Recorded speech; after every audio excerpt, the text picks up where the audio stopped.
Amen. Voilà, nous allons prendre nos Bibles on va lire à 3 endroits de la Bible. D'abord, Nombre 10, Nombre chapitre 10, on lit le verset 1 au verset 2. Et puis nous allons lire le verset 10. Pour être plus court, Apocalypse 8, le verset 1 à 2, Apocalypse 17. Ok, Nombre chapitre 10, le verset 1 à 2. Nombre chapitre 10, le verset 1 à 2. Ok, il a dit, l'Éternel parla à Moïse et dit, fais-toi 2 trompettes d'argent, tu les feras d'argent battu, elles te serviront pour la convocation de l'assemblée et pour le départ des camps. Ouais. Pour être plus court, allons directement au verset 10. Dans vos jours de joie, dans vos fêtes et à vos nouvelles lunes, vous sonnerez des trompettes en offrant vos holocaustes et vos sacrifices d'action de grâce, et elles vous mettront en souvenir devant votre Dieu. Je suis l'Éternel, votre Dieu. Maintenant, on vient dans le livre d'Apocalypse, chapitre 8, du verset 1 à 2. Quand il ouvrit le 7e sceau, il y eut dans le ciel un silence d'environ une demi-heure. Et je vis les 7 anges qui se tiennent devant Dieu, et 7 trompettes leur furent données.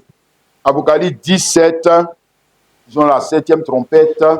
Apocalypse 17, mais qu'au jour de la voix du 7e ange, quand il sonnerait de la trompette, le mystère de Dieu s'accomplirait comme il a annoncé à ses serviteurs, les prophètes.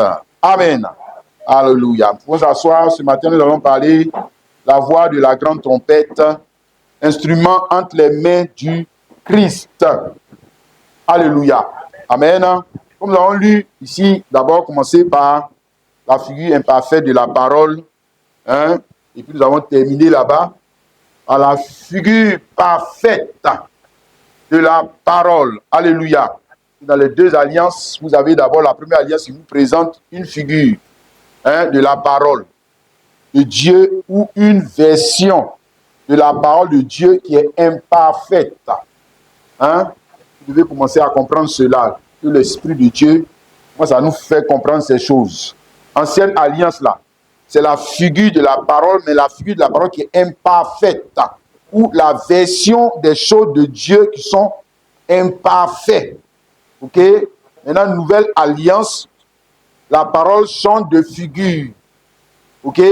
La parole vient maintenant sous sa figure parfaite. Ok? Pour nous donner une version parfaite des choses de Dieu. Ok? Alléluia. Amen. Donc, quand on dit figure parfaite de la parole, on parle de quel Dieu? L'Éternel Dieu et ses sacrificateurs. L'Éternel Dieu et ses rois. L'Éternel Dieu et ses juges. L'Éternel Dieu et ses anciens. L'Éternel Dieu et son Église. C'est l'Église d'Israël. Ok? Où l'Éternel Dieu et son temple. Leur temple là, c'était parfait? Non. Non. Leur agneau là, c'était parfait? Non. Mais c'était la parole de Dieu. Ok? Mais la parole de Dieu, sous quelle figure? Sous une figure qui n'est pas parfaite. Ou une version de la parole de Dieu qui n'est pas parfaite. Ok? Amen. Ensuite, nous avons une nouvelle alliance. Nous avons le Dieu qui est dans la nouvelle alliance. Ce n'est pas l'Éternel Dieu. C'est Jésus-Christ. Ce n'est pas l'Éternel Dieu. Non, non, non, non. Il ne faut pas mélanger. Ça, on était dans les églises. De toute façon, là, Dieu ne nous a pas fait comprendre ça. L'Éternel Dieu. Non. Toi, ton Dieu, là, les chrétiens, ton Dieu, ce n'est pas l'Éternel Dieu. Ton Dieu, c'est Jésus-Christ. Ok? Amen. Donc, on parle là de la figure parfaite de la parole. Amen. Donc, Jésus-Christ est ses sacrificateurs. Jésus-Christ est ses rois. Jésus-Christ est ses juges. Jésus-Christ est ses pasteurs. Jésus-Christ est ses prophètes. C'est ça qui est la figure parfaite de la parole. C'est là où la parole devient parfaite. Ok? On a vu le dimanche dernier, Jean chapitre 1, le verset 17. Voilà, la loi a été donnée par Moïse. La grâce et la vérité sont venues par qui? Jésus-Christ et... Quand tu as fini de dire Jésus-Christ là, ça c'est les assemblées de Dieu. Et quand ils font dire Jésus-Christ, puis ils s'arrêtent là. Mais toi, tu ne peux pas t'arrêter là. Tu t'arrêtes là, c'est que ce que Dieu t'enseigne au chercher là, c'est que tu ne crois pas. C'est que tu ne crois pas. C'est Jésus-Christ et toi. Faut mettre toi. Maintenant, quand tu as dit Jésus-Christ là, il faut te mettre là. Il faut te mettre maintenant toi. Jésus-Christ est toi, ou Jésus-Christ est son église. Jésus-Christ est son prophète. Jésus-Christ est son pasteur. C'est là que vient la grâce et la... D'ailleurs, qui te prêche ce matin? Qui te prêche ce matin? Voilà, c'est même pas Branham. Donc on va dire Jésus-Christ est Branham. Même si tu dis Jésus-Christ est Branham, encore c'est fou. C'est fou. Dans aucune assemblée du message, c'est Branham qui descend là-bas pour les prêcher. Ça, c'est pas vrai. Donc le message, même quand on dit message de Branham, non, mais c'est le message de Jésus-Christ. Parce qu'il ne peut pas s'arrêter. Si on dit message de Branham, ça dit que quand Branham est mort, il est parti, il est parti. Si c'est qu'il a pris son message, il est parti. Non, c'est le message de Jésus-Christ. Alléluia. Amen et amen. D'accord, donc nous allons partir, comme j'ai dit, de la figure imparfaite de la parole. Et nous l'avons vu dans Nombres chapitre 10. Là, nous étions encore dans la figure imparfaite de la parole. Alléluia. Amen. Et nous allons voir que la version des choses de Dieu était aussi imparfaite. La version des choses de Dieu n'était pas parfaite. Puisque c'était la figure imparfaite de la parole, notamment ce dont nous allons parler, les trompettes. Nombre 10, le verset 2 dit, fais-toi 2 trompettes d'argent, tu les feras d'argent battu, elles te serviront pour la convocation de l'assemblée pour le départ des camps. Donc nous parlons ici des trompettes. Les trompettes dans la version imparfaite, c'était des instruments faits de main d'homme. Mais c'était la parole de Dieu. Dieu l'a dit, il faut bien lire, il dit, l'Éternel parla à Moïse. Donc c'est la parole de Dieu. C'est la parole de Dieu. Ok? Et dit, fais-toi des trompettes d'argent, tu les feras d'argent battu. Ok? Mais cette parole de Dieu là, ou cette version de la parole de Dieu là, est-ce qu'elle était parfaite? Non. Puisque c'est les hommes qui sont allés, ils ont pris l'argent puis ils ont fait la trompette. C'est des hommes. Ok? Amen. Ensuite, on voit que ces trompettes, verset 8, les fils d'Aaron, les sacrificateurs, sonneront des trompettes. Ce sera une loi perpétuelle pour vous et vos enfants. Donc, ces trompettes, non seulement c'était fait de main d'homme, mais c'était les hommes qui jouaient les trompettes. Et puis, ce n'est pas n'importe quel homme qui jouait les trompettes, c'était les sacrificateurs fils d'Aaron, donc les sacrificateurs de l'Éternel Dieu. Donc, les sacrificateurs de l'Éternel Dieu, là, voici leur trompette. OK? Amen. Voilà. Et c'est ce qu'ils jouaient. Alléluia. Amen. Et le peuple d'Israël, devait discerner le son de la trompette. Parce que le son de la trompette était relié à un événement. Le son de la trompette est relié à un événement. C'est ça que nous avons dit, lit le verset 10. Dans vos jours de joie, dans vos fêtes et à vos nouvelles lunes, vous sonnerez des trompettes en offrant vos holocaustes et vos sacrifications de grâce, et elles vous mettront en souvenir devant votre Dieu. Donc, chaque son de trompette était en rapport avec un événement.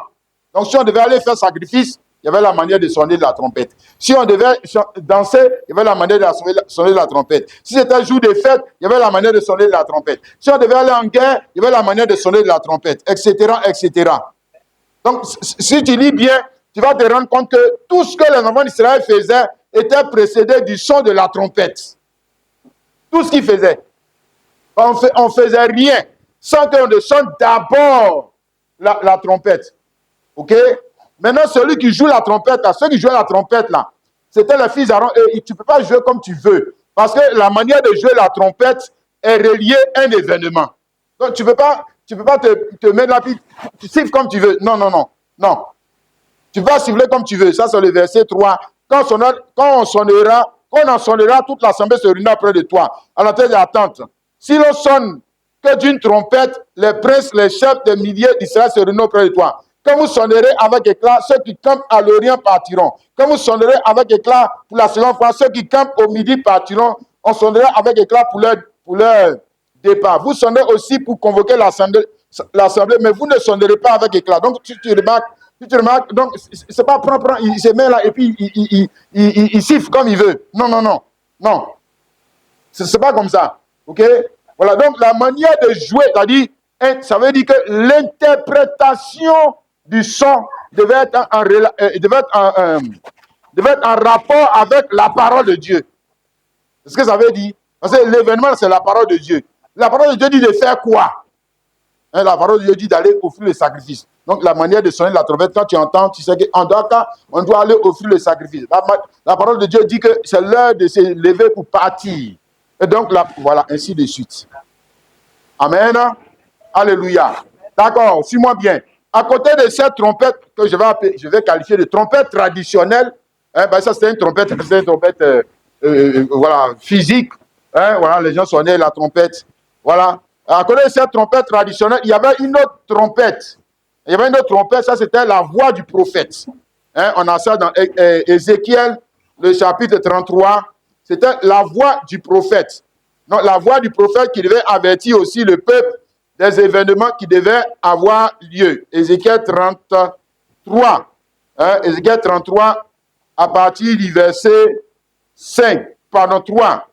Il dit, si cet homme voit venir l'épée, on passe sur la sentinelle, sur le pays, son de la trompette, et avertit le peuple. Et si celui qui entend le son de la trompette ne se laisse pas avertir, et que le peuple vient le surprendre, son sang sera sur sa tête. Il a entendu le son de la trompette, il ne s'est pas laissé avertir. Son sang sera sur lui, et s'il se laisse avertir, il sauvera son âme. Verset 7, et toi, fils de l'homme, tu es établi comme sentinelle sur la maison d'Israël. Tu dois écouter la parole qui sort de ma bouche et les avertir. Ok? Là c'est un autre type de trompette. C'était la voix du prophète. Ok? Comme il dit, le prophète a une sentinelle. Et le prophète, lui, s'il avait une trompette, mais lui, sa trompette, on ne la voyait pas comme ça. Ce n'est pas une trompette physique. Voilà, c'était une trompette spirituelle. C'était sa voix. Alléluia. Donc, quand il dit quelque chose de la part de Dieu, il est en train de sonner de la trompette. Il dit Amen. Comme ce matin, qu'est-ce que je suis en train de faire? Je suis en train de faire une mission de sonner de la trompette. Voilà. Je suis en train de sonner de la trompette. Voilà. Maintenant, le problème n'est pas le gars, il sonne la trompette. C'est-à-dire ce qu'il dit là. Ce qu'il dit là doit être en rapport, parce que c'est l'interprétation des partitions, de la musique que Dieu a déjà écrite. Ok? C'est ça le son de la trompette. Ça dit, c'est des choses qu'on a déjà écrites. Maintenant, quand toi, tu sonnes la trompette, le peuple doit reconnaître ce que tu veux dire et puis s'exécuter. S'exécuter. Ok?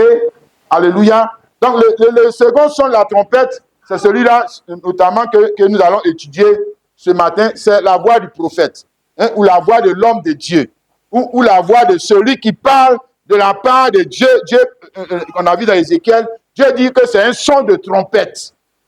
C'est un son de trompette. Amen et amen. Notamment, nous allons parler de quoi? De Jésus-Christ.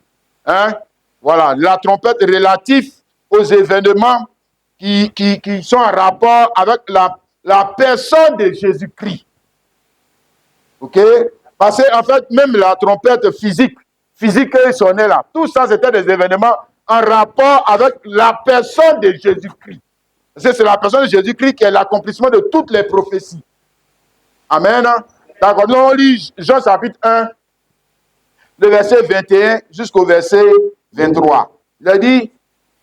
Il lui demandait, ça veut dire Jean-Baptiste, la conversation entre Jean-Baptiste et les pharisiens.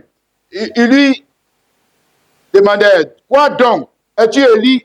Et il dit, je ne suis point. Es-tu le prophète? Il répondit, non, je ne le... Et il lui dit alors, qui es-tu? Avec nous donnions une réponse à ceux qui nous ont envoyés. Qui dis-tu de toi-même? Moi, dit-il, je suis la voix de celui qui crie dans le désert. Aplanissez le chemin du Seigneur, comme a dit le prophète, comme a dit Ésaïe le prophète. Ok? Donc nous parlons, comme j'ai dit, on parlait notamment de la voix de Dieu, hein, en rapport avec la personne de Jésus, ou les événements qui sont en rapport avec ce que Jésus doit faire dans les âges. Ce sont aussi des événements. Amen. Donc, comme on le voit ici, vous voyez, Jean-Baptiste aussi était un prophète. Et Jean-Baptiste avait une trompette. C'est ça qu'il a dit là, je suis la voix. Lui-même, il est la voix. Amen. Alléluia. Mais une voix qui annonce non pas les événements traditionnels. Ok? Jean-Baptiste n'était pas la voix qui annonçait les événements traditionnels, c'est-à-dire les autres là. Au moment où Jean-Baptiste prêchait là, les autres continuaient toujours de siffler trompette. Si les autres continuaient toujours. Ok? Mais Jean-Baptiste, lui, n'avait pas une trompette comme pour eux, là, traditionnelle. C'était sa voix, son message. Alléluia. Hein, pour avertir les enfants d'Israël de faire quoi? D'aller dans une autre direction. Parce que comme j'ai dit, le son de la trompette, c'est pour t'avertir. C'est pour t'avertir par rapport à un événement. C'est-à-dire qu'à partir de là, tu vas dans quelle direction? À partir de là, si tu es en train de travailler, tu dois laisser le travail pour t'exécuter. Et tu as entendu le son de la trompette. Amen. Qui précède l'événement. Soit une fête, soit le sacrifice, soit un autre événement. OK? Maintenant, Jean-Baptiste, lui, la voix de la trompette qu'il a fait entendre était en rapport avec la venue du Messie. Alléluia. Et ce que le Messie allait faire dans le temps. OK? Donc, comme on a dit ici, il a avertissé le peuple. Je suis la voix qui crie dans le désert. Aplanissez le chemin du Seigneur. Ou préparez le chemin du Seigneur. OK? Parce que la venue du Messie aussi est un grand événement. Quelqu'un comprend, non? Comme c'est un grand événement, il faut aussi forcément que cet événement soit précédé par le son d'une trompette. Comme je t'ai dit, tout grand événement en rapport avec la parole de Dieu doit toujours être précédé par le son d'une trompette. Et l'Église de Dieu est censée reconnaître le son de la trompette. Amen. Pour se préparer afin d'aller à l'événement. Amen. Maintenant, si l'Église de Dieu n'est pas capable de reconnaître le son de la trompette, c'est que l'Église de Dieu va manquer l'événement. C'est ce que ça veut dire. C'est que toi, tu ne vas pas être dans l'événement. Tu ne vas pas profiter de l'événement. Non, tu ne vas pas bénéficier de cet événement. L'événement en relation avec Jésus-Christ est un grand événement. Alléluia. Il s'agit du salut de l'humanité et de faire entrer les hommes et les femmes dans la vie éternelle. Quelqu'un comprend? Il dit Amen. Il dit Amen. Donc la trompette que Jean-Baptiste a sonné, regarde bien, on a parlé de la trompette traditionnelle. Mais Jean-Baptiste n'avait pas une trompette traditionnelle. Il avait une trompette prophétique. Quelqu'un comprend? Alléluia. Il était la voix de Dieu pour ce jour, afin d'avertir les gens, l'Église de Dieu, d'aller dans quelle direction. Amen. Ce n'est pas maintenant pour aller dans le temple, ce n'est pas pour aller dans l'ancien temple. Comme l'a dit ici dans Jean 1, le verset 29, le lendemain, il vit Jésus venant à lui et il dit, voici l'agneau de Dieu qui ôte le péché du monde. Donc, la trompette, il a donné sonner la trompette. Amen. Tu vois, c'est pour ça que souvent, si vous voyez aujourd'hui dans le christianisme, les gens qui veulent mystifier les choses de Dieu, on va dire sonner de la trompette, et puis il a une vraie trompette. Et puis le gars, il dit qu'il est prophète, et puis il a une vraie trompette en train de sonner. Vous voyez que ça, c'est l'église des gaoufs. C'est l'église des gaoufs. Ça veut dire qu'eux, ils ne sont pas encore dans la figure parfaite de la parole. Parce que dans la figure parfaite de la parole, ce n'est pas un instrument que tu tiens en main. C'est toi-même qui es l'instrument. C'est toi qui es l'instrument entre les mains de Dieu. Et comme tu es l'instrument entre les mains de Dieu, quelle est la voix qui va sortir de ta bouche? Quel est le message qui sort de ta bouche? C'est toi qui es l'instrument. On ne va pas aller fabriquer encore trompette dans l'argent, ça n'a aucun sens. Ça n'a aucun sens. On a quitté cette figure de la parole. C'est pour ça que quand ça arrivait sur Jean-Baptiste, Jean-Baptiste n'avait pas une trompette. Jean-Baptiste était un sacrificateur. Jean-Baptiste était fils d'Aaron. Il était la lignée des sacrificateurs. Mais lui, il n'a pas pris trompette comme ses autres frères. Pourquoi? Mais lui, il était la voix de Dieu. C'est lui-même qui est la voix de Dieu. Alléluia. Pour montrer la direction. Or, la direction que Jean-Baptiste a montrée là, ce n'est pas dans cette direction que les enfants d'Israël, quand la trompette traditionnelle sonne là, c'est pas là-bas ils vont. Ils ne vont jamais à Jésus, ils vont au temple de l'Éternel. Ils vont faire les sacrifices de l'Éternel. Amen. Ils vont pour adorer l'Éternel. Dis Amen. Maintenant, Jean-Baptiste, lui, quand il a sonné la trompette, il leur a dit de se détourner de l'adoration de l'Éternel et de se tourner vers Jésus-Christ. Il faut bien dire ce qu'il a dit. Voici l'agneau de Dieu qui ôte. Voici, c'est une direction. Voici l'agneau de Dieu qui ôte le péché du monde. Amen. Mais ça veut dire qu'à partir de cet instant-là, il fallait aller dans une direction opposée. Dans une direction qui était inconnue des pères. Dans une direction que les gens n'enseignaient pas ça dans les églises. Encore. Et c'est Jean-Baptiste qui est venu maintenant pour leur dire que désormais, voici la direction dans laquelle vous devez aller. Allez vers celui-là, Jésus-Christ. Il n'a même pas dit, venez vers moi. Il n'a pas dit aucun pasteur. Si tu as un trompette dans les mains de Jésus-Christ, tu ne peux jamais dire aux gens, venez vers moi. Voilà, tu vas toujours les orienter. Pas que tu as un panneau indicateur. Quelqu'un comprend où tu dis Amen et Amen. Amen et Amen. Maintenant, la raison pour laquelle Jean-Baptiste a dit de changer de direction, c'est parce que du temps de Jean-Baptiste, la parole allait quitter sa figure imparfaite. voyez? Voilà le temps et les moments. Il y a le temps où on partait dans le temple de Jérusalem. Il y a le temps où on partait dans le temple de l'Éternel Dieu pour faire la Pâque. Jésus aussi a la Pâque, n'est-ce pas? Dis Amen. Mais il n'est pas la Pâque du temple de l'Éternel Dieu. Jésus est la Pâque du temple qui est l'église, de l'église de Jésus-Christ. Maintenant, il faut me dire l'église de Jésus-Christ, elle est où? Elle est où? Et puis on va aller là-bas. Tu vois? Voilà, donc on va vers la parole pour le jour. Dis Amen. Et c'est autour de ces paroles qu'on... C'est pas ça, église. Église, c'est pas les 4 bâtiments là. C'est parce qu'on est ici qu'on dit c'est ici, il faut venir. Non. Non, on va vers cette parole. Alléluia. Dis Amen. Donc, en ce temps-là, la parole allait quitter sa figure imparfaite. OK? C'est ça que Jean-Matthieu leur a annoncé. L'événement est tellement grand. Tu vois, non, l'événement est tellement grand que l'événement doit être précédé par le son d'une trompette. Quand la parole quitte sa figure imparfaite pour entrer dans sa figure parfaite, pour nous donner la véritable version des choses de Dieu, l'événement, ça, c'est pas un petit événement. Voilà, c'est pas petit. C'est pas un événement qui est insignifiant. Voilà, c'est un événement qui est tellement grand que l'événement doit être précédé par le son d'une trompette. Mais pas par le son de n'importe quelle trompette. OK? C'est un grand événement. Ce n'est pas un événement traditionnel. Pour eux, l'événement est tellement petit qu'on dit faites-vous des trompettes d'argent, des trompettes bon, que tout le monde peut payer au marché là. Voilà, et puis siffler. Voyez, l'événement c'est petit, est petit. Maintenant, quand on arrive au plus grand événement, c'est-à-dire Dieu lui-même qui vient en chair. Dis Amen.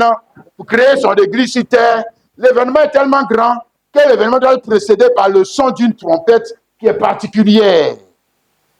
Qui est particulière. Alléluia. Alléluia. Donc cette trompette ne peut pas être comme les autres trompettes. Cette trompette aussi ne peut pas diffuser le même message que les autres trompettes. Alléluia. Regarde ce que le prophète Ésaïe, comment il a qualifié cette trompette-là. Ésaïe 27, le verset 13. Ésaïe 27, le verset 13 dit, en ce jour-là, on sonnera de la grande trompette. Et alors reviendront ceux qui étaient exilés au pays d'Assyrie ou fugitifs au pays d'Égypte. Et ils se prosternaient devant l'Éternel sur la montagne sainte à Jérusalem. Voyez? Mais ce que je veux te faire comprendre, ce n'est pas les gens qui reviennent. C'est le fait qu'ici, on parle de trompette, mais on met devant la trompette un qualificatif pour te montrer que cette trompette-là, non, on dit grande trompette.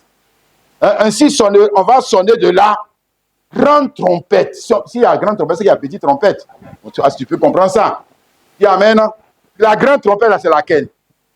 La grande trompette, c'est ça que nous, on sonne là. C'est ça que la grande trompette. Grande trompette, c'est ça que... Si tu dis que tu es un serviteur de Dieu, dans ton église, on ne peut pas venir sonner, casser l'oreille des gens. Non, non, non. C'est que toi, tu es encore dans petite trompette. Grande trompette, c'est le message. Dis Amen. C'est le message qui est relatif à qui? Aux événements qui sont de Jésus-Christ. OK? Donc, grande trompette, c'est ce que Jean-Baptiste avait. Voilà. Jean-Baptiste avait la grande trompette. Puisque l'événement qu'il devait annoncer était relatif à... D'ailleurs, Jean-Baptiste même là, parmi les prophètes de l'ancienne alliance, Jean-Baptiste est le plus grand. Pourquoi? Pourquoi? Mais parce que lui, il a annoncé Jésus. Jean-Baptiste n'est pas plus grand parce qu'il a fait un miracle. Il n'a pas fait de miracle. Non? Voilà. Donc, le plus grand là, celui qui a la grande trompette, c'est parce que sa trompette est relative à... C'est la personne là qui fait que la trompette est grande. C'est la personne que tu annonces là, qui fait que la trompette est grande. Parce que le message est grand. OK? La promesse est grande. La bénédiction est grande. Ce que tu es en train de dire là, c'est grand. C'est fort, c'est puissant. C'est plus grand que ce qu'on avait l'habitude d'entendre. Parce que Jean-Baptiste a dit, effectivement, était plus grand que ce qu'on avait l'habitude d'entendre. Était plus grand que ce que Moïse leur a fait entendre. Il a dit, voici l'agneau de Dieu qui ôte le péché du monde. Amen. Non, mais il a dit qu'il disait de se détourner. Pourquoi? Parce que la parole, comme j'ai dit, avait quitté maintenant sa figure imparfaite. Et c'est ça qui mélange beaucoup, même les chrétiens, ils ont des difficultés à comprendre que non, il y a eu un temps où la parole était sous une figure imparfaite. Et que sous cette figure imparfaite, la version de la parole aussi n'était pas parfaite. Ils ont des difficultés. Parce que quand on dit parole de Dieu, ils croient que c'est parfait. Et c'est ce qu'ils croient. Non, parole de Dieu là, il y a la parole de Dieu qui est imparfaite. Et puis la parole de Dieu qui est parfaite. Maintenant, sous quel visage Dieu nous a donné cette parole imparfaite? Sous le visage de l'éternel Dieu. C'est là qu'il t'a donné la loi, non? Voilà. Maintenant, s'il lui te donne quelque chose qui est imparfait, c'est que lui-même, il était quoi? Lui-même, il était sous quelle figure? Et puis il t'a donné ça. Lui-même, il était parfait. Non. C'est que la figure qu'il avait n'était pas parfaite. L'œuvre de l'éternel, ce n'est pas la figure parfaite de l'éternel Dieu. De Dieu. On peut dire ça comme ça. Alléluia. Amen. Donc, quand Jean-Baptiste sonne la trompette comme ça vous dit que les choses ont changé. Et puis, ça a commencé sur Dieu. Lui-même. Alléluia. Amen. 1 Jean chapitre 5, le verset 20. Et regarde ce qui est dit dans 1 Jean chapitre 5, le verset 20. 1 Jean chapitre 5, le verset 20, il dit, nous parle de ce grand mystère. Nous aussi, nous savons aussi que le Fils de Dieu est venu. Nous savons aussi que le Fils de Dieu est venu et qu'il nous a donné l'intérêt pour connaître le véritable. Hein? Et nous sommes dans le véritable. Son Fils Jésus-Christ, c'est lui qui est le Dieu véritable. Donc Jésus-Christ, c'est lui qui est le Dieu véritable. Maintenant, si Jésus-Christ est le Dieu véritable, c'est que l'éternel Dieu, lui, est Dieu quoi? Tu vois, quand tu essaies de dire, et le gars va dire, mais tu blasphèmes, mais pourtant c'est ce que la Bible dit. Si on dit Jésus, c'est lui le Dieu véritable. C'est que l'éternel Dieu, lui, il était Dieu quoi? Il était véritable. Donc ils sont deux véritables. Réfléchis quand même. Tu as le Saint-Esprit. Tu n'as pas le Saint-Esprit pour t'asseoir, mais pour comprendre la parole. Il dit qu'il est venu pour nous donner l'intelligence. Donc ça veut dire que c'est quelque chose qu'on ne pouvait pas comprendre. Mais lui, il est venu pour nous faire comprendre. C'est ce que ça veut dire. Il est venu nous donner l'intelligence pour connaître le véritable, le véritable temple, le véritable sang, le véritable agneau, la véritable parole, la véritable église, pour connaître tout ce qui est. Lui, il est venu avec ce qui est véritable. Il n'est pas venu avec ce qui n'est pas véritable. Il est venu avec ce qui est véritable. Hein? Notamment quand on va voir les trompettes. Parce que c'est ça que le sujet de ce matin est. Hein? Il est venu avec ce qui est véritable. Donc, pour nous donner la véritable, ce que j'ai dit, la véritable version des choses de Dieu. La véritable version, je te répète, la véritable version des choses de Dieu est venue avec Jésus et son Église. C'est là que tu as la véritable version du temple. Tu as la véritable version de l'agneau. Mais agneau de Dieu, là, il y avait une première version, non? Parce que je sache. Et pour Moïse, c'était quelle version? C'était la première version de la parole relative à l'agneau et au sacrifice. Tu ne peux pas me dire que ce n'est pas une version. Si, c'est une version. C'est une première version des choses. Mais c'est la parole de Dieu. Hein? Quand on dit on s'en va faire la Pâque, là, c'est la parole de Dieu. Est-ce que c'était Moïse qui l'a dit d'aller faire la Pâque? Est-ce que c'était une invention humaine? Non, c'est la parole de Dieu. Pentecôte, temple qu'ils ont bâti à coup de milliards, c'est la parole de qui? C'est la parole de Dieu. Retourne, tu vas voir, ce n'est pas leurs idées, c'est la parole de Dieu. Mais le temple, là, est-ce que ça, c'est la figure parfaite du temple? Est-ce que c'est la... Si ce temple a la version parfaite, et toi, maintenant, toi, tu es quoi? Toi, tu es quelle version du temple? Toi, tu es la seconde version du temple. Toi, tu es la dernière maison. Ce qu'elle a dit là, la dernière maison aura plus de gloire que la première. Dernière maison, c'est toi. Maintenant, je me dis même pas Jésus-Christ seulement. Je parle de toi, c'est toi. C'est toi la version parfaite du temple de Dieu. Alléluia. Mais pour que Dieu puisse nous apporter cette version parfaite des choses, c'est ça que nous sommes en train d'expliquer, non? Il a changé de figure. Oui. Oui. C'est ça qu'il nous avait montré en type avec Abraham, le fait qu'il a changé le nom. Le gars s'appelait Abraham. OK? Il avait une première figure, Abraham. Il avait un premier nom, Abraham. Et sous cette figure-là, il a fait quoi? Il a fait quelque chose de parfait. Il a eu Ismaël. Est-ce que Ismaël est parfait? Non. Donc, sa première version des choses qu'il a donné là, qu'il a donné à l'humanité là, c'est pas parfait. Maintenant, Dieu a changé son nom. Donc, il a eu une autre figure, un autre nom. Et puis maintenant, il a eu quoi? Isaac. Alléluia. Maintenant, il a Isaac, la version, on dit fils unique. S'il te plaît. Isaac, c'est fils unique. Donc, dans la version, on va dire quoi? L'homme Isaac, il a une version humaine qui est plus parfaite que qui? Qu'Ismaël. C'est ce qu'ils ont été dit. Mais pourtant, c'est le même homme. Il a deux versions d'homme. Il a eu deux enfants qui ne sont pas la même version de l'humanité. Non. Non. Il ne pas dire la même version de la parole. Hein? Et Paul a dit que c'est une allégorie. Ce qu'on avait vu dans les autres leçons. Galates chapitre 4, le verset 24. Ces choses sont allégories. Ces femmes sont deux alliances. L'une du mont Sinaï enfantant pour la servitude chez Agar. Donc ces choses sont des allégories. Ça veut dire que Dieu est en train de te préparer ton esprit à comprendre qu'un jour la parole allait quitter sa figure imparfaite pour rentrer sous sa figure parfaite. Et quand sa figure parfaite devient Jésus-Christ, c'est là maintenant qu'il va donner la vraie version du temple, la vraie version des trompettes, la vraie version du sang, la vraie version de l'agneau, la vraie version des serviteurs de Dieu, la vraie version d'un prophète, etc., d'un adorateur. D'ailleurs, il a parlé de vrai adorateur ou véritable adorateur. Quelqu'un comprend, non? Tu dis Amen et Amen. Alléluia. Donc, nous disons que quand la parole a quitté sa figure imparfaite, c'est ce que Jean-Baptiste était en train de leur prêcher, que la parole a quitté sa figure imparfaite pour passer sous sa figure parfaite. Vous voyez, alors à partir de ce moment-là, la version des choses de Dieu qu'on connaissait, ça ne peut plus continuer. On ne peut plus continuer dans ça. Hein? On ne peut plus continuer à siffler dans l'oreille des gens. Dans l'oreille des gens, que Dieu va parler. Et puis l'autre est là à côté, comme on voit là souvent, les fins d'année. L'autre va parler, le prophète va parler. Beaucoup dans l'oreille des gens. Aïe! Vous êtes des chrétiens. Combien? C'est quoi ça?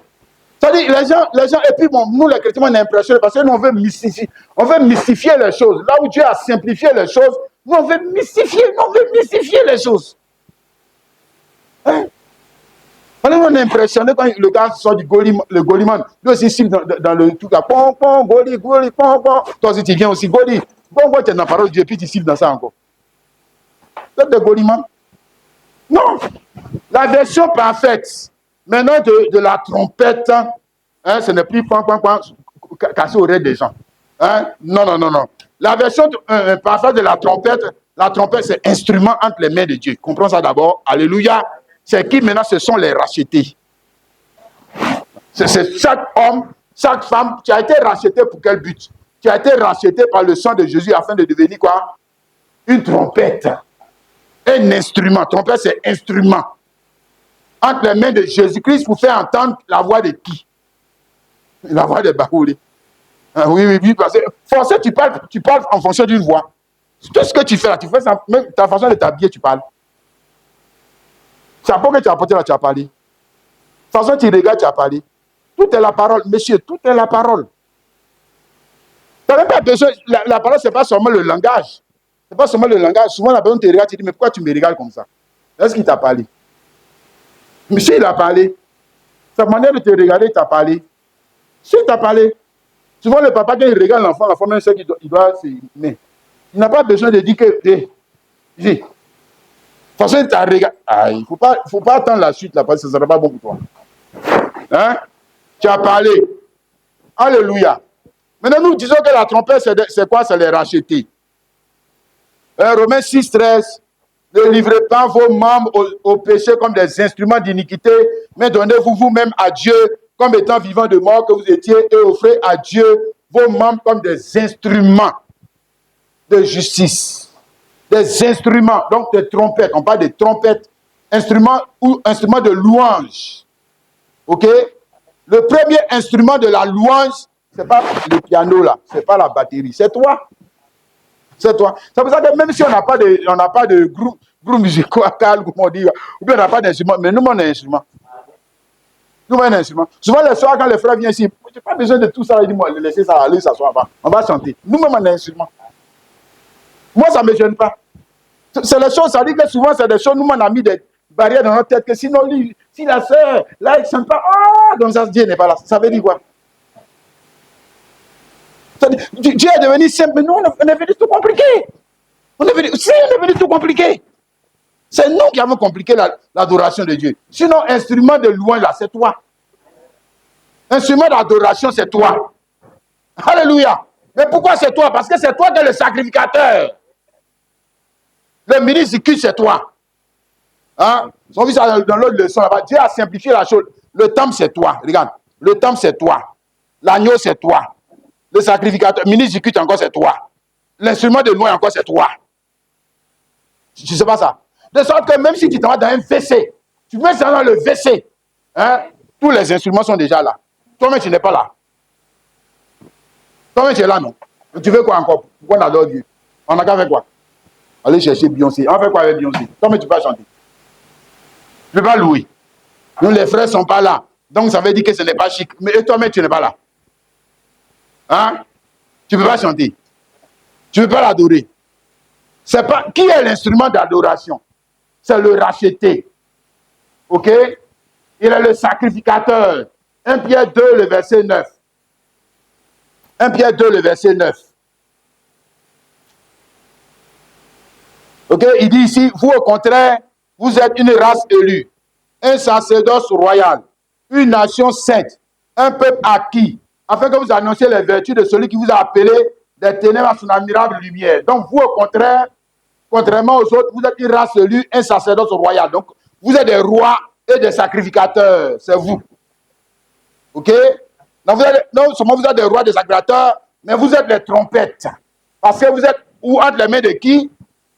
Jésus-Christ, Jean 10, le verset 27 à 28. Vous êtes entre les mains de Jésus-Christ. OK? Vous n'êtes pas entre les mains de l'Éternel Dieu. Vous êtes entre les mains de Jésus-Christ. Mes brebis entendent ma voix. Pardon, le verset 28. Je leur donne la vie éternelle. Et elles ne perdront jamais, personne ne les ravira de ma main. Mon Père qui me les a donnés est plus grand que tous. Et personne ne peut les ravir de la main de mon Père. Alléluia. Pardon, de sa main. Hein? Nous avons été rachetés par le sang de Jésus afin de devenir non plus des instruments d'iniquité, du péché, mais des instruments de la justice. Pour faire quoi? Publier la justice. Publier l'évangile. Amen. C'est ça qu'on avait en type, là-bas dans Nom 10, on a vu que les trompettes étaient faites en argent. Trompette en argent. Argent, c'est ce qu'on prend pour acheter. Tu as compris, non? Argent, c'est ce qu'on prend pour acheter. Amen. Mais là-bas, comme j'ai dit, la parole n'était pas encore parfaite. OK? Donc, il faisait entendre. Ça, il faut entendre. Mais prends. Ou bien, bon, moi, je ne sais pas comment il joue ça. OK? Dis amen. Maintenant, argent. Nous, on parle du sang. Parce que nous n'avons pas été achetés avec le sang. Avec l'argent. Nous avons été achetés avec le sang de Jésus. Tu sais ça, non, mon frère, ma soeur? Dis amen. Nous, c'est le sang de Jésus qui nous a rachetés. Donc, il montait là-bas, comme il n'y avait pas le sang de Jésus, ça veut dire que prends l'argent. OK? Pour faire les trompettes, prends l'argent. OK? Maintenant, on ne va pas dire, prends l'argent. Pour avoir des trompettes, Dieu prend son sang. C'est plus que l'argent me chier. Alléluia. Pour avoir la trompette que tu es, Dieu a pris son sang. Pour avoir la trompette que tu es, Dieu t'a racheté par son sang. Alléluia.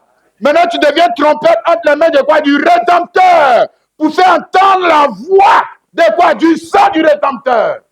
Oui, c'est pas toi m'entendre l'évangile. La voix du sang du Rédempteur. Pour les grâces qui sont dans le sang du Rédempteur. Alors, le sang a une voix. Hébreux, chapitre 12, le verset 24. De Jésus qui est le médiateur de la nouvelle alliance et du sang de l'aspersion qui parle mieux que celui d'Abel. Le sang qui parle, mais qui va faire entendre la voix du sang. C'est qui? C'est qui? Mais c'est toi. C'est pas toi qui as trompette. Mais quand lui parle, dans l'autre terme, ça veut dire que quand lui parle, comment on entend que c'est lui qui parle, c'est pas toi. C'est toi qui es instrument pour faire entendre, pour amplifier sa voix. Hein? Pour faire comprendre ses idées. Alléluia. Est-ce que d'abord tu as compris ça? Mon frère, la soeur. Amen. Tu as la trompette entre les mains de Jésus-Christ ou bien tu as toute trompette entre les mains des hommes? Oui, parce que c'est entre les deux. Si, c'est entre les deux. Oui, parce que forcé, qu'est-ce que tu as dit là? Forcé, tu fais entendre une voix, non? Forcé. Tu fais entendre un jugement, non? Forcé. Tu fais entendre des idées, non? C'est ça, non? Voilà. Maintenant, les idées que tu fais entendre là, on voit dans la main de qui tu es. Dans la main de qui tu es. Et bien, Jésus, lui, il a sa façon de jouer. Alléluia. Amen et amen. Ensuite, trompette, quand ça arrive pour nous là, voyez, on doit comprendre que nous, les événements qui sont relatifs aux heures de l'Église, hein, les événements relatifs à Jésus-Christ, c'est-à-dire ce que Jésus va faire dans le temps, ces événements se passent dans la nuit. Hein? Oui, ces événements ne se passent pas dans la journée, ce se passe dans la nuit. Hein? Et comme ces événements se passent dans la nuit, il y a un besoin de sentinelles. On revient maintenant dans Ézéchiel, il y a un besoin de sentinelles, de prophètes, il y a un besoin de pasteurs, il y a un besoin de personnes qui vont sonner de la trompette pour avertir le peuple du danger qui est dans la nuit. C'est ça? Ouais. Il faut des gens qui vont t'avertir. On dit non, là, ne va pas là-bas. La nuit, ça veut dire absence du soleil. Quand il fait nuit physiquement, ça veut dire le soleil n'est plus là. Ok? Dis amen. Hein?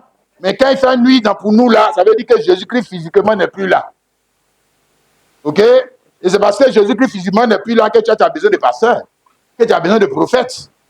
C'est pour ça que tu en as besoin. C'est pour ça que même si on vient sur le plan social, c'est pour ça que tu as besoin d'un père. Tu as besoin d'une mère. Ok? Qui est une sentinelle. Le papa, même sur ce plan, même, il devient une sentinelle. Hein, pour les enfants. C'est lui qui sonne la trompette. Ma fille, ne fais pas ça. Ma fille, ça là, c'est dangereux. Mon fils, tu vas te tuer. Elle ne va pas écouter. C'est ça qui va lui arriver. Ouais, si, ça va lui arriver. C'est ça qui va lui arriver. Il n'a pas voulu écouter le son de la trompette. Non. Il a écouté le son d'une autre trompette. Bon, regardons ça bien dans l'Écriture. Romains 13, le verset 11. Il a dit, cela importe d'autant plus que vous savez à quel temps nous sommes. Donc vous devez savoir quel temps nous sommes. C'est l'heure de nous réveiller en fin du sommeil, car maintenant le salut est plus près de nous que lorsque nous avons cru. La nuit est avancée, le jour approche. Dépouillons-nous donc des œuvres des ténèbres et revêtons les armes de la lumière. Hein? Ici, c'est le premier messager des arts de l'Église. Un Paul, la sentinelle. Il a de parler. Et il fait quoi? Entendre le son de quoi? Trompette, monsieur. Si, il entend de faire entendre le son de la trompette. Dans quoi? La nuit. Dans la nuit, puisqu'il a dit ici, la nuit est avancée. La nuit est avancée. Hein? J'ai dit que la nuit, pour nous, là, c'est toujours le même mot. Hein? Mais il faut chercher la signification. Ça veut dire que Jésus-Christ physiquement n'est pas là. C'est ce que ça veut dire. Ce n'est pas parce que quand tu sors là, voilà. Non, nous ne regardons pas le temps seulement en fonction du soleil, tout ça, mais en fonction des astres de notre monde. À nous, alléluia, ça dit Jésus-Christ et ses messagers. Jésus-Christ et les membres de cette église qui sont des étoiles. Amen. Ou qui sont aussi des sentinelles. Qui ont quoi? La trompette. Quelqu'un comprend? Amen. Matthieu 25, le verset 6, il a dit encore la même chose. Au milieu de la nuit, on cria, voici l'époux, allez à sa rencontre. Donc, si vous prenez toute l'écriture, vous allez vous rendre compte qu'on parle de nuit. Nuit, nuit, nuit, nuit. Amen. Alléluia. Jésus-Christ lui-même dans Matthieu 4, quand il a commencé à prêcher, on dit quoi? Une grande lumière s'est levée. Alléluia. Est-ce que Jésus a prêché dans la nuit? Non. Ce n'est pas physique, mais dans la nuit spirituelle et morale. Hein? Voilà. Absence de connaissance de Dieu, c'est aussi la nuit. C'est ça? Immoralité, c'est aussi la nuit. C'est ça, oui? C'est que tu es dans la nuit. Oui, c'est ça qui fait nuit. Si tu n'es pas encore dans le jour, hein, ta manière de vivre, la montre que tu es dans la nuit, que tu es dans les ténèbres. Ta manière de parler, la montre que tu n'es pas encore éclairé. Pourquoi tu ne vois pas bien les choses de Dieu? Si, c'est pour ça que tu dis ça. Voilà. Ou alors, même toi-même, tu ne te vois pas bien. OK? Parce que, tu vois, non, c'est pas, comme je dis tout, c'est pas parce que tu as des yeux que tu vois. Mais s'il n'y a pas de lumière, si tu auras des difficultés à voir. Ouais, si. S'il n'y a pas de lumière, même si tu as des yeux, tu ne vas pas voir. Que non, tu as mal porté l'habit là. C'est quelqu'un d'autre qui va te dire, hey, lui, il est de la lumière. Il dit, hey, regarde, tu as mal porté l'habit. Puis tu dis, oh, quitte là-bas. Tu ne sais pas que c'est la mode. Il te dit, non, tu t'es mal habillé. Tu es mal habillé. Et pourquoi lui te dit ça? Parce que lui, il est dans le jour. Il est dans la lumière. Tu comprends, non, le frère et la sœur? Alléluia. Maintenant, ici, nous avons dans l'Apocalypse chapitre 2, le verset 1. Apocalypse 2, le verset 1, il a dit, écrit à l'ange de l'église d'Éphèse, voici ce que dit celui qui tient les 7 étoiles dans sa main droite, celui qui marche au milieu des 7 chandeliers d'or. Ok? N'oublions pas que dans Apocalypse 1, le verset 16, il a dit qu'il avait dans sa main droite 7 étoiles, de sa bouche sortait une épée à 2 tranchants, et son visage était comme le soleil lorsqu'il brille dans sa force. Donc Jésus, lui, il est le soleil, n'est-ce pas? Dis Amen. Hein? Mais dans les actes de l'église, nulle part Jésus n'est présenté comme le soleil. Mais Jésus, dans le premier acte de l'église, est présenté comme étant celui qui tient les 7 étoiles dans sa main droite et qui marche au milieu des 7 chandeliers d'or. Alléluia. Étoile, ça veut dire quoi? Ça veut dire qu'il fait nuit. C'est ça, non, étoile, non? Oui, étoile. Si tu as besoin d'étoiles, c'est parce qu'il n'y a pas le soleil. Quand il n'y a pas le soleil, tu as besoin d'étoiles. Quelqu'un comprend? Quand il n'y a pas le soleil, d'ailleurs, il commence à faire sombre, on a allumé ça. Ok? Il y a lampadaire, mais tout ça, c'est la nuit. Tu cherches lampe, c'est la nuit. Si on coupe le courant, tu cherches lampe. Ça veut dire que quand la lumière, Jésus n'est pas là, forcé, c'est qu'il y a une autre lumière, hein, qui est une lumière intermédiaire, une lumière de représentation de l'image de Jésus qui doit te conduire. Ok? C'est ce qu'on appelle la sentinelle. Ou la voix de la sentinelle, qui est comme la lumière, pour t'éclairer. Son enseignement va t'éclairer, va te permettre de comprendre le danger qui te menace dans la nuit. Absence de connaissance de Dieu, c'est la nuit. Aujourd'hui, nous sommes dans la nuit. Regarde ça, mon frère, ma soeur. Maintenant, nous arrivons à Apocalypse chapitre 8, le verset 1 à 2. Quand il ouvrit le 7e sceau, il eut dans le ciel un silence d'environ une demi-heure. Et je vis les 7 anges qui se tiennent devant Dieu et 7 trompettes leur furent données. Ok? Amen. Le 7e sceau, pour ceux qui le savent que dans le 7e sceau, il y a un silence. Il y a une seule chose que Jésus ne nous a pas dit, c'est-à-dire c'est sa venue. C'est ça qui est dans le 7e sceau. Quelqu'un comprend? Tu dis Amen. Mais ce qui va nous intéresser, ce sont les anges. Les 7 anges qui se tiennent devant Dieu et 7 trompettes leur furent données. Ouais, la manière dont c'est écrit là, si tu es un gaou, il se tient devant Dieu. Jean, tu vois, ça veut dire que pour toi, tu penses qu'ils sont au ciel. Regarde, toi-même là, tu te tiens devant qui? Tu te tiens devant qui? Où tu es assis là? Je ne peux pas dire que tu es au ciel. Hein. Où tu es assis là, tu te tiens devant qui? Tu es devant qui? Tu n'es pas devant Dieu. Ah. Tu vois? Donc on dit que Jean, Bible là, c'est pas pour les gaous. Si tu lis ça comme un bon intellectuel, si tu es un bon intellectuel, on dit c'est un qui se tient devant Dieu. Aïe, mais c'est qu'ils sont au ciel. C'est qu'ils sont au ciel. Non. Non, monsieur. Toi-même, tu te tiens devant qui? Toi, tu es assis devant qui? Mieux. Toi et moi, on est en qui? On est dans quel temple? Et puis, même si on prend ici là même, ils sont devant Dieu. Ils sont dans quel temple? Dieu lui-même est dans quel temple? Il est dans quel temple? Et puis le Dieu qui est ici, c'est qui? C'est qui? L'éternel Dieu. Et là, il peut aller dans le temple de l'éternel Dieu. Non, la vie dans le temple de l'éternel Dieu, ce sont les 50 fils d'Aaron. C'est eux qui sont dans le temple de l'éternel Dieu. Hein, tu te souviens, non, dans Josué 6, là, hein, ils sonnaient de la trompette pour que la muraille de Jéricho tombe. Qui sonnait de la trompette? Ils se tenaient devant qui? Devant l'âge de Dieu. Ils se tenaient devant l'âge de l'éternel Dieu. Attends, je vais lire ça pour toi. Pour que tu puisses comprendre toutes ces expressions, ça ne va pas t'embrouiller. Hein? Voilà, c'est des choses qui embrouillent les gens. Mais toi, ça ne doit pas t'embrouiller. Voilà, toi, ça ne doit pas t'embrouiller. Ok? Josué chapitre 6, le verset 7. 7 sacrificateurs porteront devant l'âge 7 trompettes. Ils sont sur la terre. Ils peuvent aller au ciel. Elles sont sur la terre. Pourquoi? Parce que le temple est sur la terre. Est-ce qu'elles peuvent se tenir dans le temple céleste? Elles peuvent. Bon, mais l'idée est toujours là. C'est qu'ils avaient 7 trompettes. Ils avaient 7 trompettes et se tenaient devant l'arche de Dieu. Donc devant Dieu. C'est devant Dieu. C'est devant Dieu. Voilà. Hein? Et puis même tu as pour Abraham dans Genèse chapitre 17. Je te montre ces expressions-là.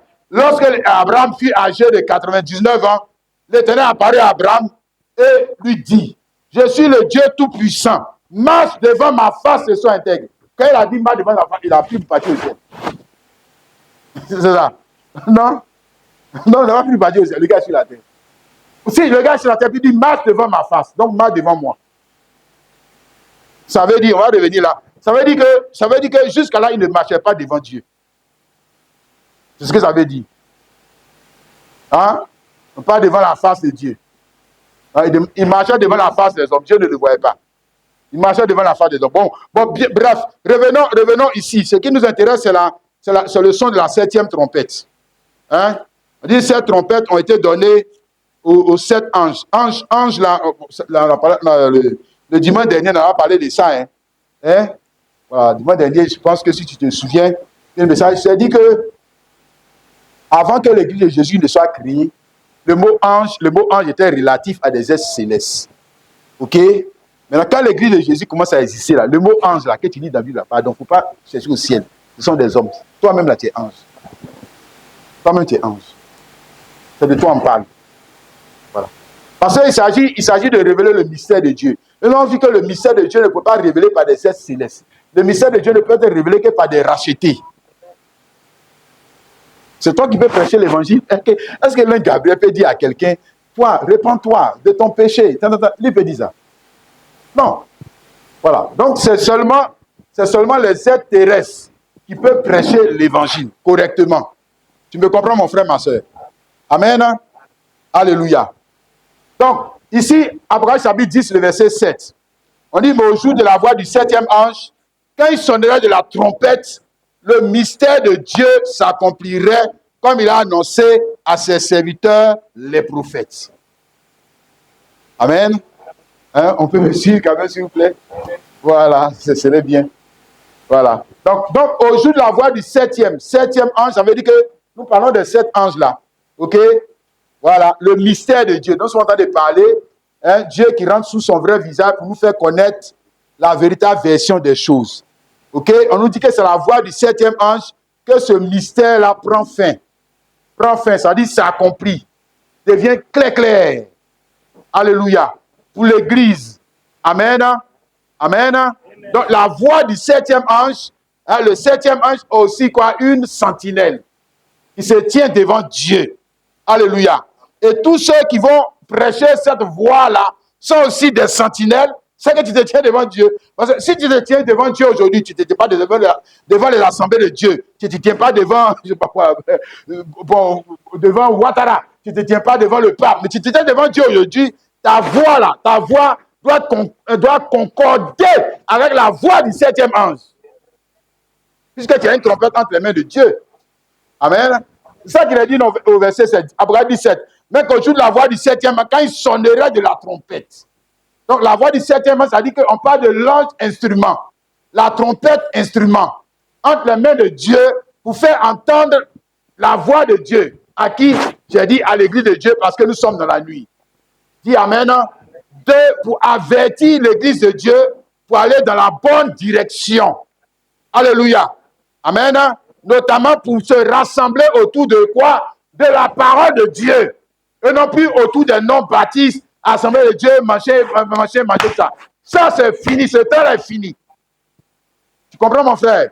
Donc, cette voix, c'est pour conduire le peuple vers le racisme. C'est comme pour Jean-Baptiste. Jean-Baptiste, quand il a sonné de la trompette, c'était pour que le peuple de Dieu puisse sortir des traditions religieuses et puis aller à Jésus-Christ.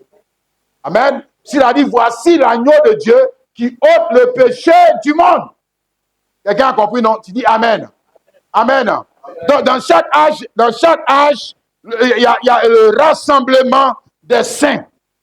Amen. Regarde ça même ici dans Matthieu chapitre 24, hein, à partir du verset 31, il a parlé de ça. Chaque âge, il y a un rassemblement des saints. Il enverra ses anges avec la trompette retentissante et ils rassembleront les élus des 4 vents depuis les extrémités des cieux jusqu'à l'autre. Tu vois, maintenant, tu vois, c'est ça là. Quand nous tous on lisait ça avant d'être des gaous dans l'affaire de Dieu là, on dit qu'il enverra ses anges. Donc toi, tu vois l'ange Gabriel. C'est pas ça, non? Jean, tu vois l'ange Gabriel qui vient. Est-ce que tu as vu un ange ici dans la rue en train de prêcher l'évangile? Est-ce que tu as vu ça? Non, ce sont des hommes. Ce sont des hommes. Ce sont des hommes. Ils sont en train de sonner la trompette du rassemblement. Comme ce matin, la trompette que je sonne là, c'est la trompette du rassemblement. Mais le rassemblement en dehors des églises qui sont traditionnellement reconnues hein, comme telles. Fais bien attention. Le rassemblement n'a jamais eu lieu dans les églises traditionnelles. Jamais. Mais en dehors. Jamais.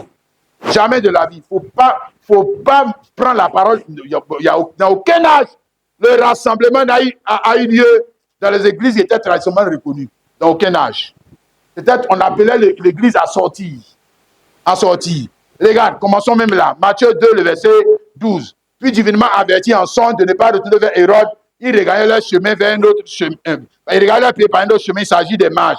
À la naissance de Jésus, les mages sont arrivés à Jérusalem et pensaient que le rassemblement avait lieu à Jérusalem. On leur a dit non, ce n'est pas Jérusalem, c'est à Bethléem. Ok? Mais comment ils sont arrivés à Jérusalem? Ils ont été divinement, c'est ce qu'ils ont dit, ils ont été divinement avertis. Parce qu'un homme divinement averti, c'est un homme qui a entendu le son de la trompette de Dieu pour son âge. Parce que la trompette de Dieu est censée avertir. Ok? De l'événement qui a lieu dans le jour. Amen. Les autres là, ils sont jamais allés à Bethléem vers Jésus. Jamais. Jamais de la vie. Pourquoi? Mais ils n'ont jamais été divinement avertis. Un homme qui est divinement averti, il ne peut pas marcher comme les autres. Un homme qui est divinement averti ne peut pas prêcher l'évangile comme les autres. Un homme divinement averti ne peut pas se comporter comme les autres. Un homme divinement averti, c'est un homme qui sait ce qui va se passer avant que l'événement arrive. Ou alors, il sait ce qui est en train de se passer. Il sait ce qui est en train de se faire. Donc, lui, il ne peut pas croire n'importe quoi. Il ne peut pas aller dans n'importe quelle direction. Ce n'est pas possible. C'est qu'il a un problème d'entendement. C'est que quand on sonne la trompette, lui, il trouve que ça le dérange.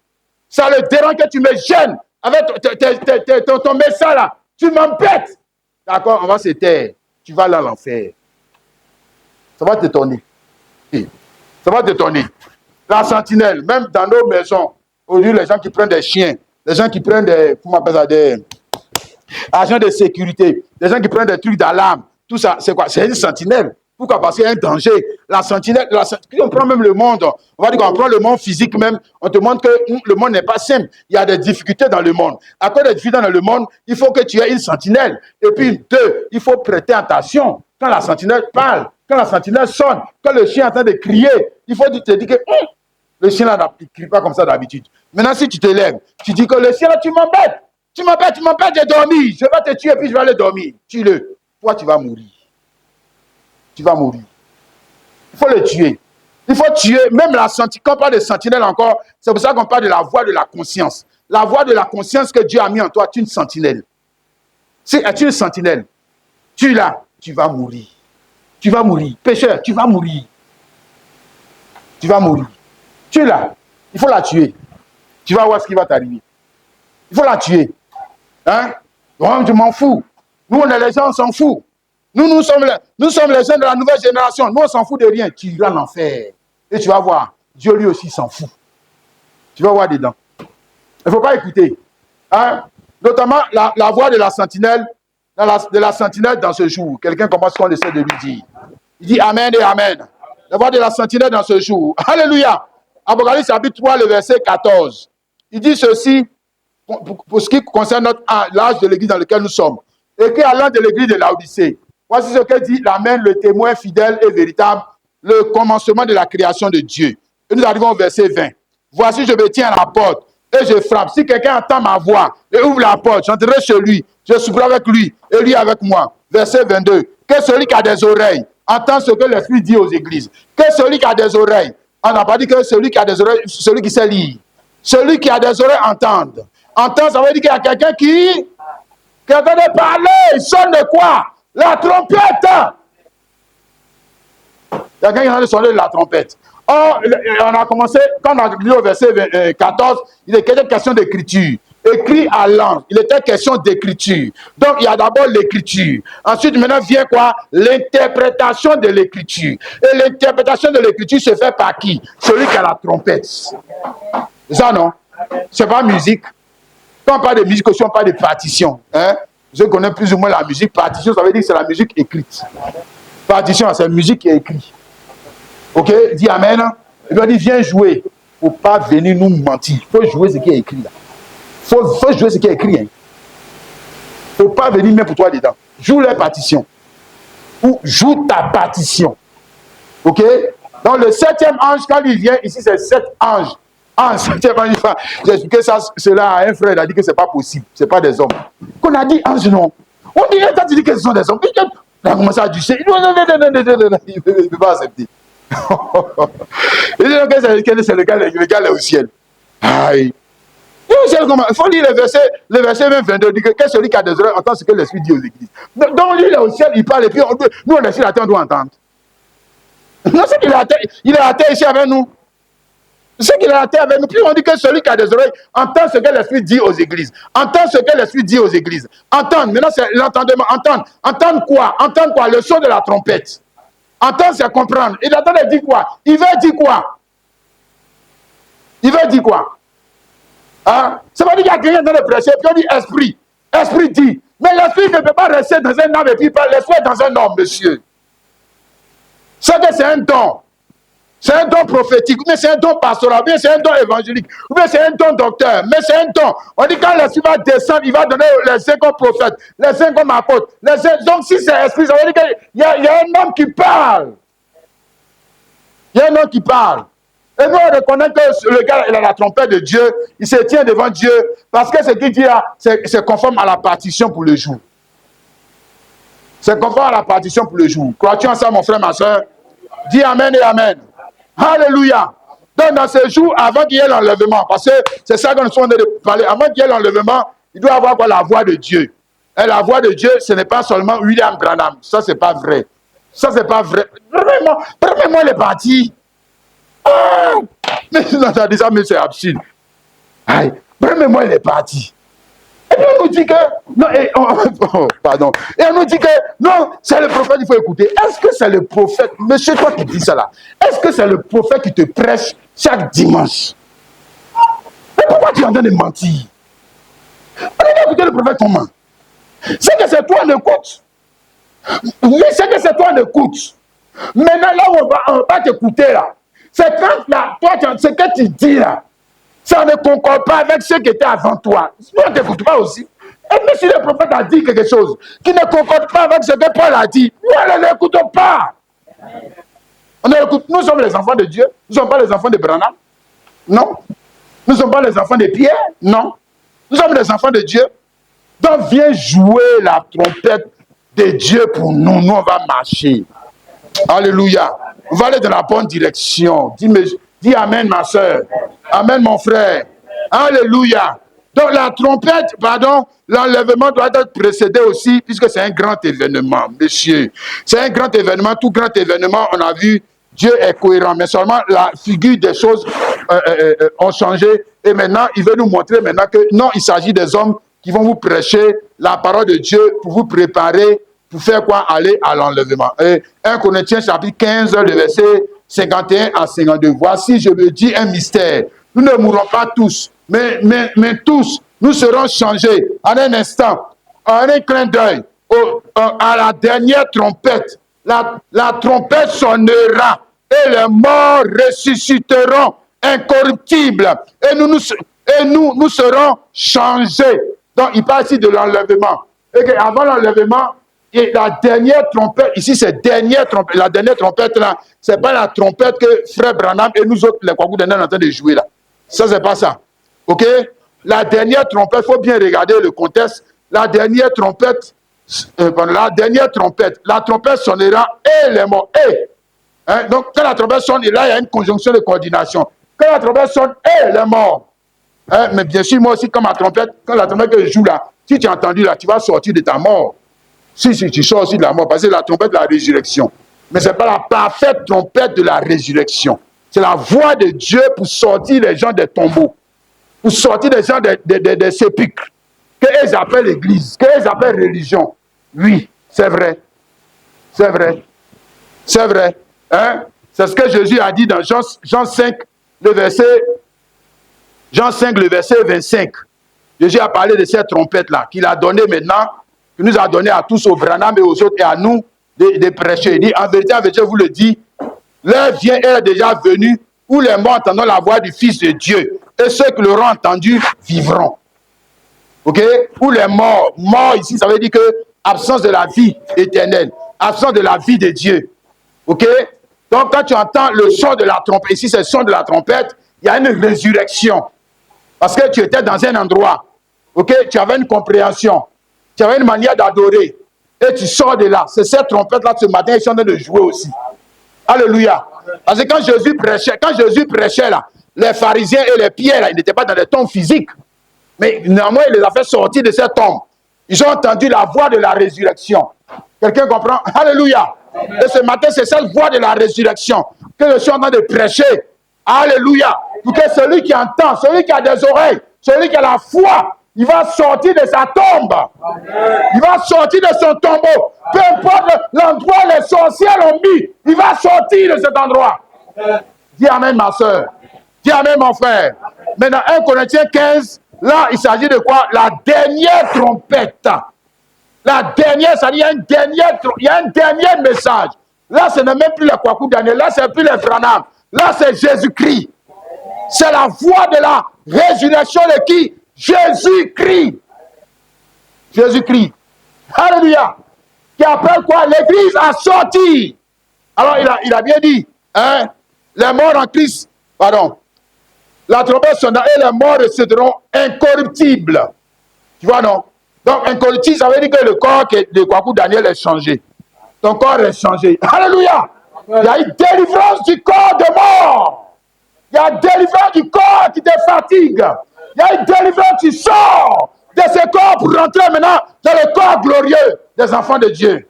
Et que tu es transformé. Mais qui peut produire cette transformation? Cette trompette à elle, c'est la voix de Jésus-Christ. La voix de Jésus-Christ. Vois-tu ensemble, mon frère, ma soeur?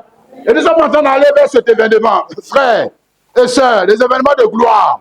1 Thessaloniciens chapitre 4, le verset 15. Voici en effet ce que nous vous déclarons d'abord la parole du Seigneur. Nous les vivants rester pour l'avènement du Seigneur, ne devancerons pas ceux qui sont morts. Car le Seigneur lui-même a un signal donné à la voix d'un archange, au son de la trompette de Dieu, descendra du ciel. Et, tu as vu non? Et, que tout ça est fait, et, qu'est-ce qui se passe? Les morts en Christ ressuscitent. Alléluia. Amen. Ensuite, nous les vivants, qui seront restés, nous serons tous ensemble enlevés. Donc, transformés. Par quoi? La trompette de Dieu. Mais cette trompette, elle est avec, comme je dis, elle est avec Jésus-Christ. C'est la voix de...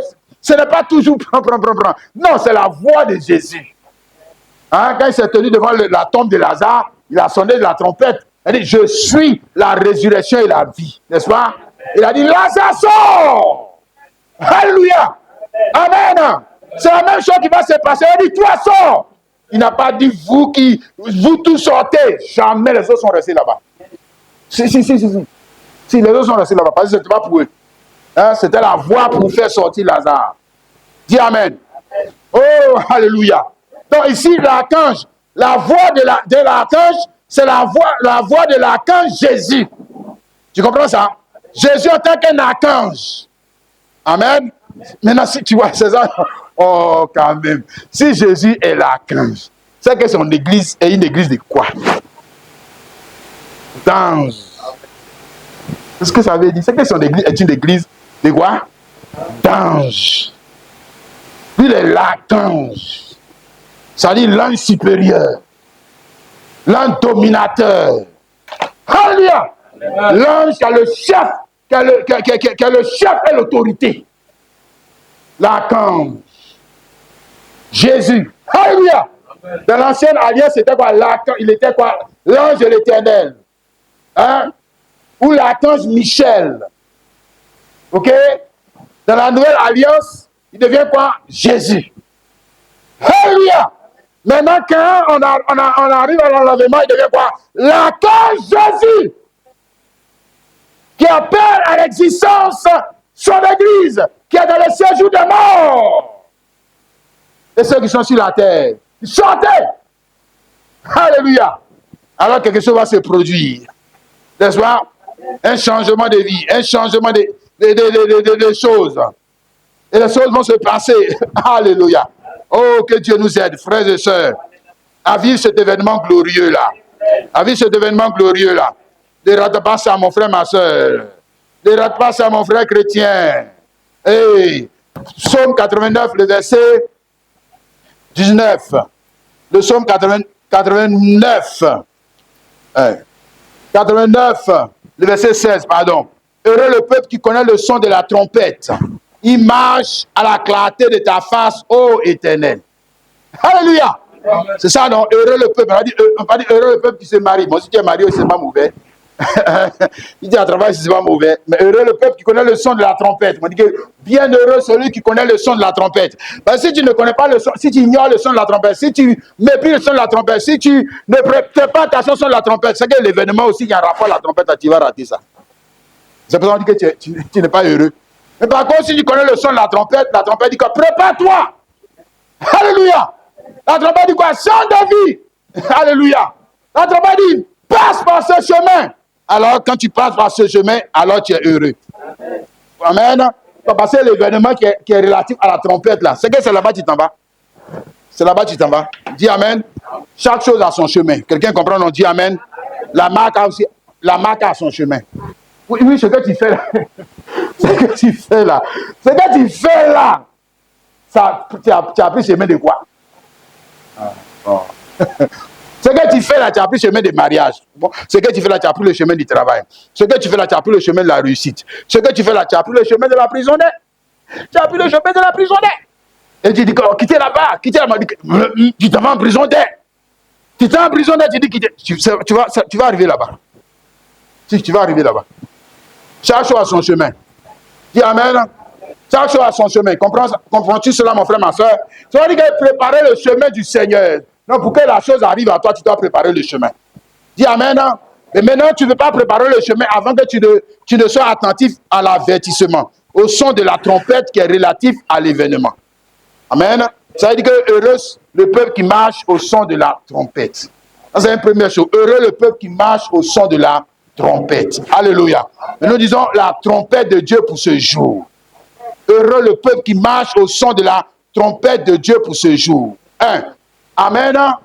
2. Il marche à la clarté de ta face, ô Éternel. La lumière de ta... Ça dit qu'il est éclairé. C'est un peuple éclairé. C'est ce que ça veut dire. Voilà, ce n'est pas un ignorant. Ok? On va pas quelqu'un qui marche dans le hasard. Par hasard, par hasard. Non. Il est éclairé. Ok? Sur le chemin où il marche, là, c'est le chemin de la lumière. Et il sait où il va. Alléluia. Il est éclairé parce que la face de Dieu pour le jour l'éclaire. Amen. On va dire la voix de Dieu pour le jour l'éclaire. Amen. Est-ce qu'on a vu non, pour Abraham? Dieu lui avait dit ça. Hein, maintenant, j'ai dit que j'allais revenir dessus. Je reviens. Lorsqu'Abraham fut âgé de 99 ans, l'Éternel lui a apparu à Abraham et lui dit, je suis le Dieu Tout-Puissant, marche devant ma face et sois intègre. Tu as vu, non? Voilà. Marche devant ma face. Mais c'est la même chose qu'on te dit ici dans le psaume là. Marche. Non, la parole de Dieu n'est pas de l'histoire. C'est pas de l'histoire. C'est la même chose en train de te dire. Marche devant ma face et sois intègre. Ça veut dire qu'Abraham ne marchait pas devant sa face. C'est qu'il n'était pas intègre. Ne veut pas dire que quelqu'un qui est intègre, marche devant ma face, soit intègre. Non, ça veut dire qu'il n'est pas intègre. Ça veut dire que là, si tu lis le chapitre 17, Dieu est descendu pour le corriger. Il venait de commettre l'erreur de se mettre en alliance avec Agar, puis il avait Ismaël. Donc maintenant, Dieu dit que marche devant ma face, soit intègre. Ça veut dire que tu sais que ce que tu as fait jusqu'à là, ce n'était pas bien. Ok? Maintenant, je suis descendu pour te corriger. Mais pour le corriger, il devait lui faire entendre le son de la voix, de sa voix. Alléluia. En tant que qui? Le Dieu Tout-Puissant. Est-ce qu'il a dit non? Je suis le Dieu Tout-Puissant. Ok? Donc la face de Dieu que Abraham a connue, Abraham n'a pas connu la face de Jésus-Christ. Abraham n'a même pas connu la face de l'éternel Dieu. Abraham a connu la face de Dieu en tant que le Dieu Tout-Puissant. Il faut bien comprendre ce que je viens de te dire, mon frère, ma soeur. Abraham ne peut pas marcher comme toi et moi, parce que la face de Dieu qu'Abraham le connaissait là, ce n'est pas Jésus-Christ. Non, il ne peut pas faire. D'ailleurs, il a fait le sacrifice d'animaux. Et il s'est circoncis. Tu sais très bien ça, non? Et il avait plusieurs femmes. Donc il n'avait pas la même connaissance de Dieu que nous avons. Non. Non. Hein? D'ailleurs, ici même dans Exode chapitre 6, le verset 3. Hein? Dieu a dit ça à Moïse. Je suis apparu à Abraham et à Isaac et à Jacob comme le Dieu Tout-Puissant. Je n'ai pas été connu de sous mon nom l'Éternel, donc sous ma face. Mon nom est la face. Le nom de Dieu est relatif à la face que Dieu prend dans le jour. Hein? Si. Le nom et la face, ça va ensemble. Hein? Dès qu'on parle de nom, on parle d'identité. Ok? Non, l'identité de la personne. Quand il s'est révélé à Abraham, il était le Dieu Tout-Puissant. Donc la face qu'il avait là, hein? C'est cette face-là qui avait éclairé Abraham et c'est sur cette face que lui, il avait fait ses sacrifices, il avait fait ses choses. Ok? Dis Amen. Hein? Mais aujourd'hui, nous avons une plus grande connaissance de Dieu qu'Abraham. Voilà, c'est-à-dire ça, c'est des vérités que nous devons accepter. Quelqu'un ne peut pas venir me dire à mon Kwaku Daniel, non, on n'a qu'à appeler Abraham va venir m'enseigner. Abraham va m'enseigner quoi? À mon Kwaku Daniel. Va m'enseigner quoi? Ah, ça, il faut être un enfant. Il faut être un enfant dans la foi pour croire des bêtises comme ça. Hein? Voici, j'ai vu un prophète qui vient. C'est dit prophète. Bon, c'est dit prophète. Jean, lui, il a prié, puis Élie lui est apparu. Il dit, mais nous sommes des enfants. Mais quand le gars dit ça, les gars sont impressionnés que le gars a prié, Élie lui est apparu. Mais Élie, il est apparu pour... Et puis ça me fait quoi? Élie, toi qui es assis là, Élie peut t'enseigner quoi? Maintenant, si tu me dis qu'Élie peut t'enseigner, c'est que j'ai de la peine pour toi. C'est que j'ai de la peine pour toi. Oh, toi aussi. Sois sérieux quand même. Si tu crois Élie, là, c'est toi qui vas l'enseigner. Je ne parle même pas de moi, je ne parle pas de Branham, je ne parle pas de Paul, je parle de toi. Si tu... Oh, quand même. C'est comme par exemple, tu croises un juif. Un juif peut t'enseigner. Toi, chrétien, un juif peut t'enseigner la parole de Dieu. Oh. Non, ça, c'est l'amusement. C'est ça qu'on est venu pourrir, c'est ça qu'on est venu chauffer, bon. C'est ça que l'église, mais c'est pas la peine. Quitter, aller à la maison. C'est pas la peine. Arrêtez votre affaire de Dieu là. Oh, quand même. Abraham, la face de Dieu qu'Abraham connaissait là. Hein, c'est ce qu'il a dit là. El Shaddai. Il ne connaissait même pas l'éternel Dieu. Abraham ne connaissait même pas les 10 commandements.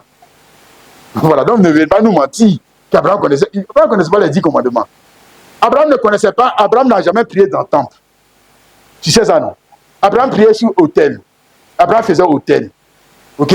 Maintenant, avec la loi de Moïse, c'est l'éternel Dieu. C'est lui qui avait temple. Ok? Amen. Et donc on dit que c'était la parole sous sa figure imparfaite. Ok?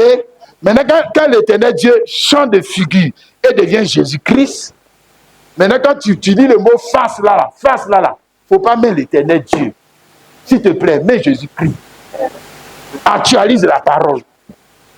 C'est là maintenant tu vas comprendre. De quoi on te parle? La face de Jésus-Christ, dans ce jour, c'est la face de l'aigle. Aujourd'hui, là, c'est la face de l'aigle qui vole. Donc, la révélation du mystère de Dieu pour ce jour, pour amener l'Église dans les hauteurs de la connaissance de Dieu. Alléluia! Pour ne plus que les gens puissent se jouer d'elle. Les faux prophètes viennent s'amuser avec elle, venir la chair et les escroquer. Non. Mais pour qu'ils soient dans les hauteurs avec Jésus-Christ. Dis Amen. Dis Amen. Alléluia. Donc le peuple qui marche à la clarté de la face de Jésus-Christ dans ce jour, la face de l'aigle qui vole. Hein? Apocalypse 4, le verset 7. Apocalypse 4, le verset 7. Il a dit, le premier être vivant est semblable à un lion, le second être vivant est semblable à un veau, le troisième être vivant à la face d'un homme, et le quatrième être vivant est semblable à un aigle qui vole. Ok? Et dans ce dernier âge de l'Église, nous sommes dans cette, on va dire quoi, mutation de la parole. Ou cette manifestation de la parole dans l'Église. Alléluia. Amen.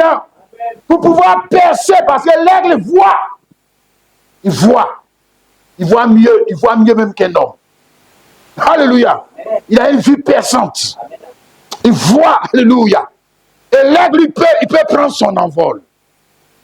N'est-ce pas? Quand la dernière trompette sonne, paf, il est parti.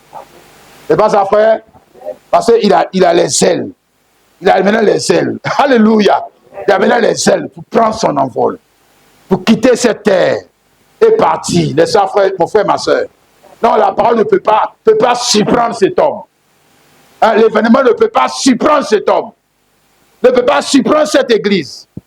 Elle est avertie à l'avance de ce qu'elle doit faire. De sorte que quand la dernière trompette sonne, la voix de Jésus-Christ, forcément tu vas entendre cette voix.